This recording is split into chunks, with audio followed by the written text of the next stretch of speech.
ラッタイト運動、産業革命の波がイギリス北部の織物工場を襲った時、熟練の手仕事を守ろうとした労働者たちの叫びだった。1811年から1817年にかけて、機械の導入が急速に進んだ。低賃金と失業が広がり、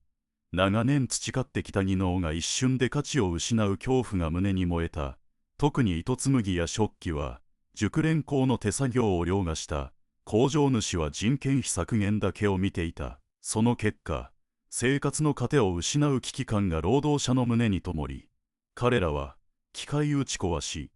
という形で抵抗した。この運動の名は伝説的な人物ナタン・エル・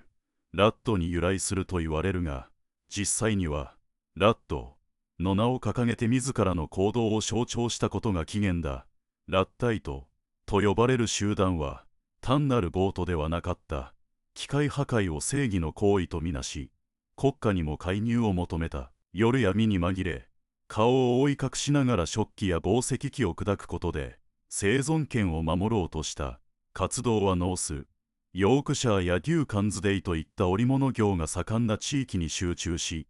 特に新式の糸紡ぎ機やパワールームがしるべとなった。当時のイギリスは経済危機と機械化が同時に進む不安定な時代だった。賃金は大幅に引き下げられ、熟練工は技術が不要になるという絶望な状況に追い込まれた。ラッタイトは機械破壊を正義ある行動と位置づけ、国家に労働条件の改善と賃金維持を訴えた。同時に、機械使用そのものへの倫理的疑問も投げかけた。1812年、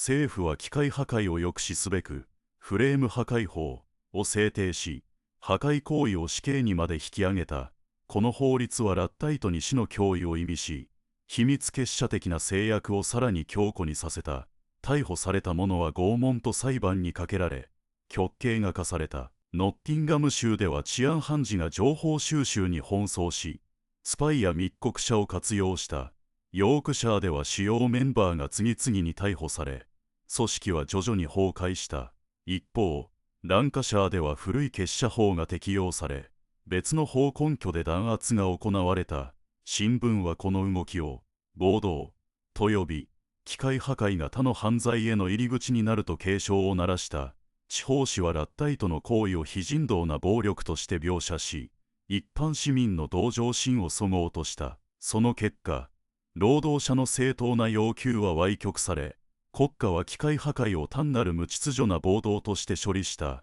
軍隊の投入も行われ、武力による鎮圧が加速した。これにより、ラッタイトの活動は次第に衰退し、残された者は組織的な労働運動へと姿を変えていった。しかし、機械破壊という直接的な行動は完全に消えることはなかった。1813年以降、労働者は口頭での連絡網を駆使し、夜間に集結して機械破壊計画を立てた。その際、我々はただ正当な賃金と家族の暮らしを守りたいだけだ、という文書を作成し、雇用主に提出した記録が残っている。この文書は破壊行為だけでなく、具体的な要求を伴う交渉の一環として位置づけられた。労働者は要求を明文化し、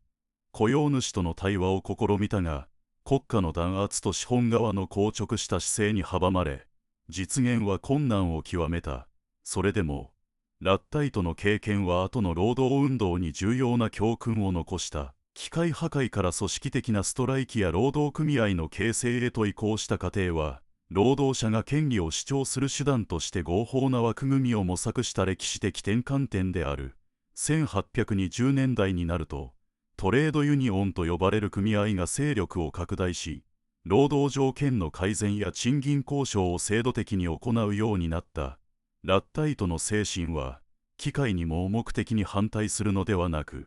技術導入の条件を労働者自身が決めるべきだという考え方として受け継がれた。現代に目を向ければ、ラッタイト運動は依然として語り継がれるべき先例だ。21世紀の産業構造は AI やロボットといった新たな技術に支配されつつあり、熟練労働者は再び職業喪失の危機に直面している。例えばコールセンターや翻訳業務、会計業務では AI が大量の作業を代替し、賃金が大幅に削減されるケースが報告されている。これは1811年から1817年にかけて機械が織物工場で与えた影響と驚くほど似ている。技術の進歩が必ずしも全員の福祉を高めるわけではなく、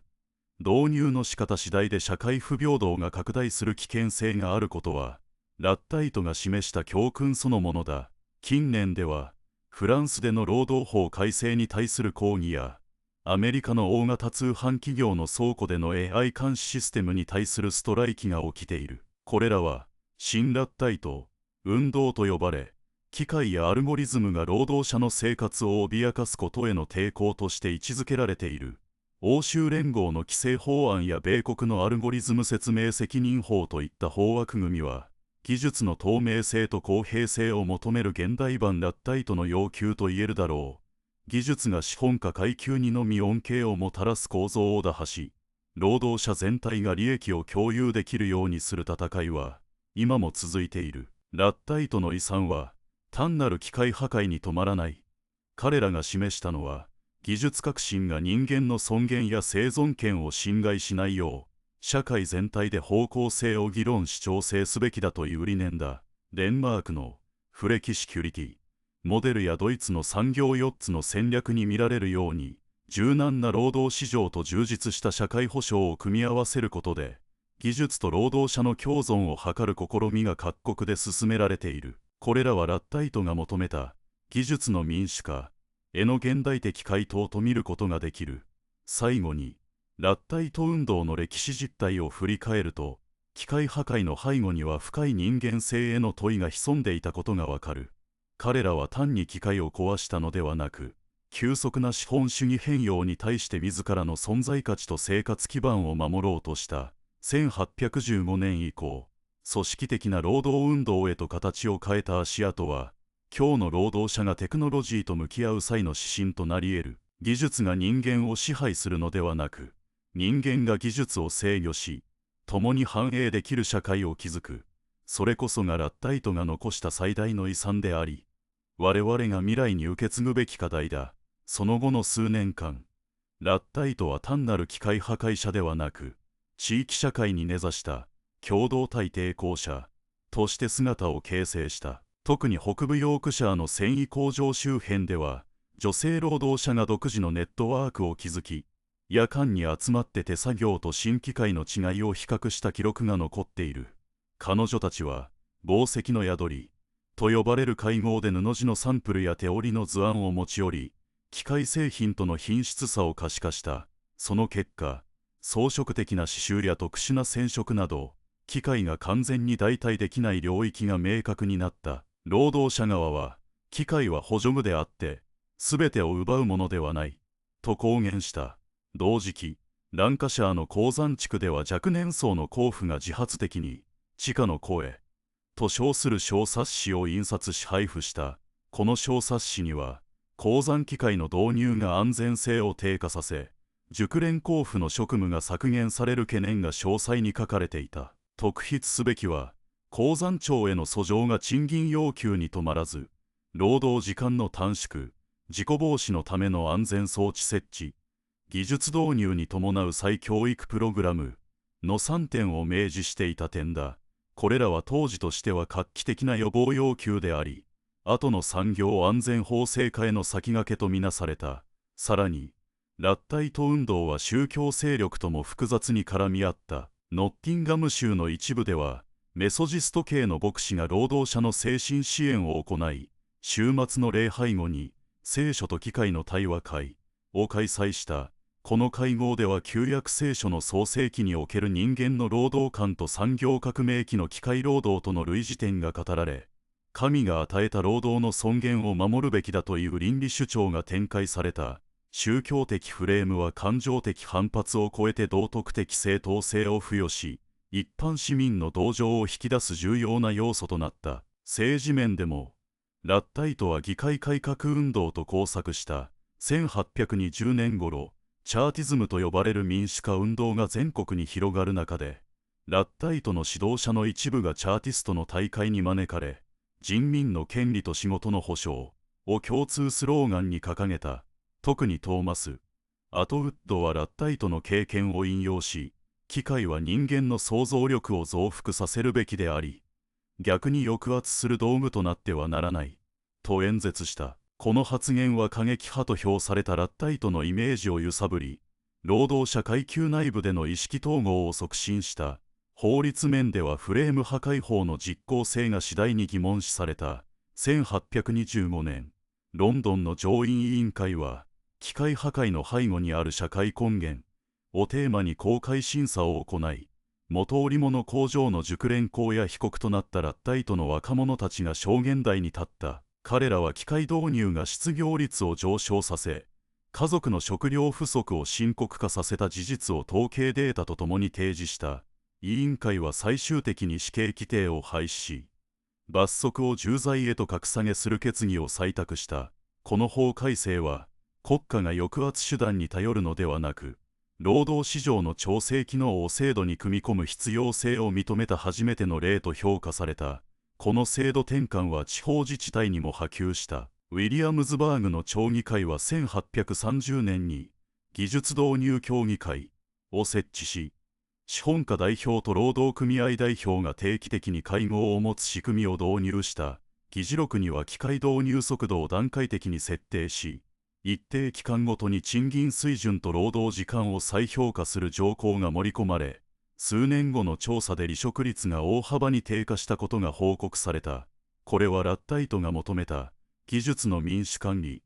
の原型として、後世の産業政策研究者から注目を浴びている。また、ラッタイトの思想は国境を越えて影響を及ぼした。フランスのアルザス地方では、同様に機械導入への不安が高まり、1820年代初頭にテクニシェ・シュッツァーと呼ばれる小規模な抵抗団体が結成された。彼らはイギリスのラッタイト文献を翻訳し、自らの行動指針としたドイツのラインラントでも繊維工場の機械破壊事件が相次ぎ、1840年代には機械保護団が活動した。テムを用いて年代から年代にかけての破壊事件の位置情報と当時の郵便配達路、鉄道敷設計画を重ね合わせることで、機械破壊が単なる偶発的暴動ではなく、計画的かつ戦略的に配置されたネットワークであったことが明らかになった。この解析は、労働者が情報技術を駆使して組織抵抗を行った先駆事例として、時代のデジタル労働運動研究に新たな視点を提供している。さらに、世紀に入ってからの新ラッタイト運動は、従来の産業機械だけでなく、アルゴリズムやデータ管理に対する批判へと拡張した。年代初頭、ロンドンの金融街では取引アルゴリズムが人間トレーダーを急速に排除したことに対し、元トレーダー集団がコードの透明性と人間の監督を求めるデモを組織した。彼らは自らをコード、ラッタイトと名乗り、過去のラッタイトが掲げた技術は人間の生活を守るための道具であるべきだという理念をデジタル時代に適用した。欧州連合はこの流れを受け、アルゴリズム説明責任指令を策定し、企業に対してアルゴリズムの意思決定過程を公開する義務を課した。これらの法枠組みは、ラッタイトが求めた技術の民主統制の現代版として、学術界でも広く引用されている。最後に、ラッタイト運動の遺産は教育現場にも浸透している。英国の中等教育課程では、産業革命と労働運動を扱う単元でラッタイトの事例がケーススタディとして取り上げられ、学生は技術革新と社会正義のバランスを討論する機会を得ている。さらに、職業訓練校では機械操作と同時に、労働者の権利教育を必修科目とし、歴史的教訓を現在の技能習得に結びつける試みが行われている。こうした教育取り組みは、ラッタイトが残した技術と人間の関係を常に再検証すべきだという問いを次世代へと継承する重要な手段となっている。総じて、ラッタイトは単なる機械破壊者というレッテルを超え、労働者の生活基盤と尊厳を守る多層的な抵抗運動として歴史に刻まれた。その足跡は産業社会だけでなく、情報化社会へと続く、技術と人間の共生